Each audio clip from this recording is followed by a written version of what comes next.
For many, thumbing through the pages of ground cover is a time-honoured tradition, almost a ritual. But what's as regular as harvest today wasn't always. Don Bleasing was GRDC's first chairman, and he recalls the board's reaction to the idea of the corporation publishing a regular newspaper to keep grain growers informed of R&D outcomes. The board was not very supportive. I can't remember the detail, but the first time it came up we thought, ho hum. Some of the board members, this is not all of them, some of them came from the culture that grains research money had to be spent on research, and spending grain growers' hard-earned money, and the government's hard-earned money too, on communication products was a bit new to them. Ground cover was Ross Andrews' idea. He'd come from newspapers to take up the role as GRDC's first communications manager. I've got ink in my veins, and I was a reporter, and I was a sub-editor on the Sydney Morning Herald before I came there. The main ideas that I had for it was that it had to have great pictures, it had to have interviews with growers, so present growers' stories in their own words, and that's the mark of good journalism. And it not only had to look like a newspaper, it had to feel like one. There's a good chance that they'd actually be reading ground cover out in the paddock, or as well as in the shed and in their kitchens and you name it. And so printing it on a good old-fashioned newsprint was a good idea. And later on, one grower paid the ultimate compliment, saying that ground cover was a great dunny read. Ground cover hit the presses, and in February 1993, issue 1 arrived in the post boxes, the length and breadth of the country. But even putting together the first mailing list was a challenge. When this proposal first came to the board, that was one of the issues, that we did not have available to us a list of growers. We had a really good set of lists for researchers, but for the growers, we depended on old lists which belonged to various organisations around the country. And some of them, they did not want their customer list to be exposed to their perceived competitors. The mail-out list was cobbled together, and 5 issues a year were produced. The task of filling ground cover's 16 pages was given to freelance editors. These included, in the first days, Mike Hayes, who was the ABC's prickle farmer, and a wonderful science journalist called Maria Taylor, who cut her teeth in the industry on the San Francisco Chronicle. 10 years after ground cover's launch, Ross Andrews left the GRDC.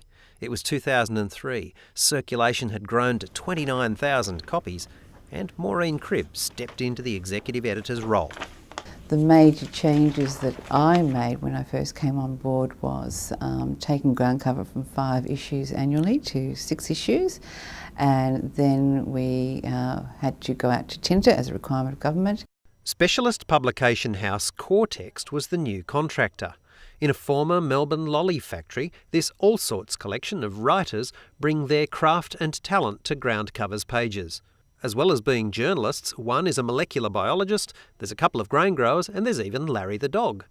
And beyond Cortext's walls, freelance writers around the regions file stories and images for the hungry publication. We were very enthusiastic about the grains industry and its development over the years. I mean, I've been writing about grains myself since the 1970s, so I've seen this massive evolution and progress. So the opportunity when this came up to work with GRDC to produce ground cover was a very exciting one, and one that we took on with great enthusiasm. As well as the move to bi-monthly issues, ground cover had more than double the number of pages. More significantly, it became a forum for a professional industry. Don Bleasing was no longer chairman by this time, but he was still on ground cover's mailing list. Leading farmers liked to know what was going on around Australia, and ground cover enabled them to have this linkage through photographs and through content. This is a really smart, very professional industry, and ground cover is a way of helping to create that sense of identity as a community of professionals. And these might be pre-breeders, the custodians of the gene banks, right through to the agronomists, breeders, growers, end users and so forth. And the grains industry in Australia really is an industry at the cutting edge of agricultural production globally. At the time Cortext became involved in ground covers production, the country was in the grip of a drought that would drag across the land for a decade. Despite the climatic challenge, GRDC's support of research and development was maintained. As the corporation's communication flagship, ground cover conveyed that momentum and sense of purpose, and its readers responded. One grower said to me one day, said, I pick up ground cover, and when I think, why am I bothering, I get through to the end of ground cover, and I really am glad I'm a grain grower. They replaced the old newsprint and the paper grew to 44 pages. By now, its readers had become dangerously devoted. I received a phone call from a farmer's wife, and in the family there was her husband and 3 sons who were working the farm. Now, she rang up because that particular morning ground cover had arrived, and there was virtually, in her words, a fight over who was going to get to read it first. So she asked could they receive 4 copies of ground cover instead of just the one that they were currently receiving. What makes this specialist publication a good read is its content, professionally produced to be informative, engaging and accurate. In fact, every single article that we have in ground cover gets read by a technical editor in Perth, Mike Perry. So there are these processes that are part of the content, that it's not just this massive number of words and articles, but it's also the checks and balances in terms of accuracy as well. One of ground cover's longest associates, Mike Perry, also did his time as a scribe. If I think back, I have many fond memories of doing a series called Road Tests of Varieties, Variety Road Test. And I did these for Maria Taylor, as the earlier editor of ground cover. And it involved ringing up, talking with growers right across the whole country. And of course, as it often is with growers, you found you talked about 20 different topics before you actually got to the thing you wanted to talk about. As ground cover's success as a publication grew, so did demand for space on its pages. I was often being asked to dedicate 8 pages to a particular initiative, research initiative. And what I found was that was really at the detriment of other really good stories that could go into ground cover. And so I determined that probably a standalone publication was warranted. So that was how really the supplements were born. And they were introduced in August 2005, I think was when I first brought the first supplement, which was on value adding. A technical writer come part-time farmer with a good sense of curiosity was brought in to produce ground cover's supplements.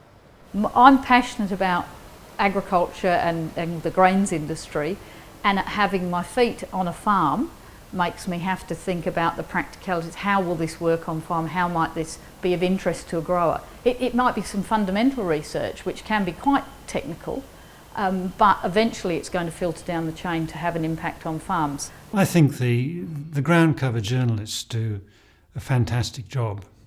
And yes, I was a researcher in my day. And I think even now, researchers, although they know it's important to communicate the results, their focus is really elsewhere. So this ability, and the ground cover journalists have it, to take that scientific input and turn it into something which is readable and understandable by growers, I think is very important. And ground cover does it excellently. And as important as the words are the images ground cover's team produce. We don't want to just present people with great slabs of text, so we use terrific design and photography and graphics so that it's inviting. I spend a lot of time writing the article. I might as well have a good photograph there to draw the people in first. And Cortext have been great at encouraging us all to raise our game at producing really good, strong images, I think. I've been In publishing now for quite a while, and I still get an enormous buzz when you see ground cover as just a written story, and then see it at the next stage where it's layout and you've got the graphics with it and the images. It brings the story to life. In 2009, GRDC surveyed growers and asked if they wanted ground cover to continue as a newspaper or to be delivered as an email. The overwhelming response from both growers and advisors was hard copy. 3 years into the 21st century is a long time in techno terms, and in 2012, ground cover is more than a newspaper.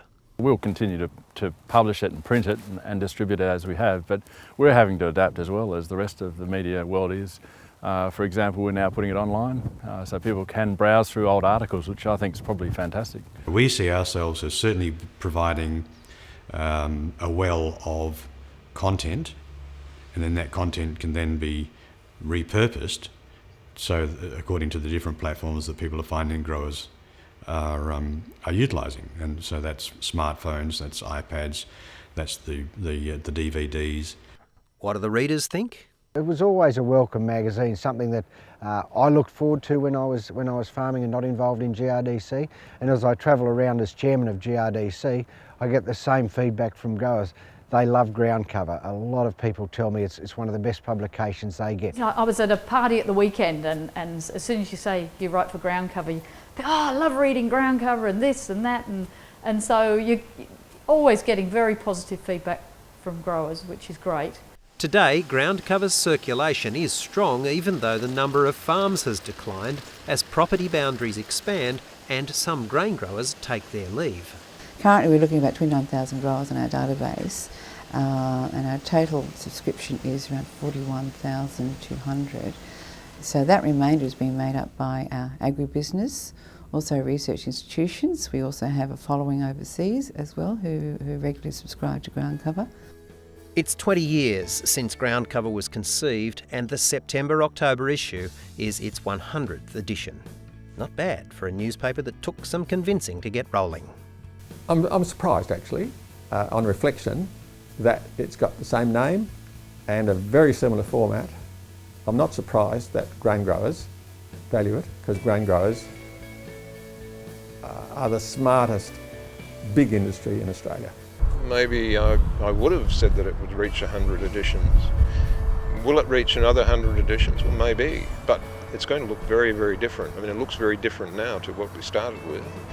And maybe in the future, all this information will be coming down from the cloud, and perhaps ground cover will be 3D, and we'll walk into it and we'll see growers and hear and speak to growers through ground cover. Or maybe you might sit back and read a newspaper like you've always done. Yes, and I'm sure it's still a great dunny read. I just can't see myself reading the iPad in the loo.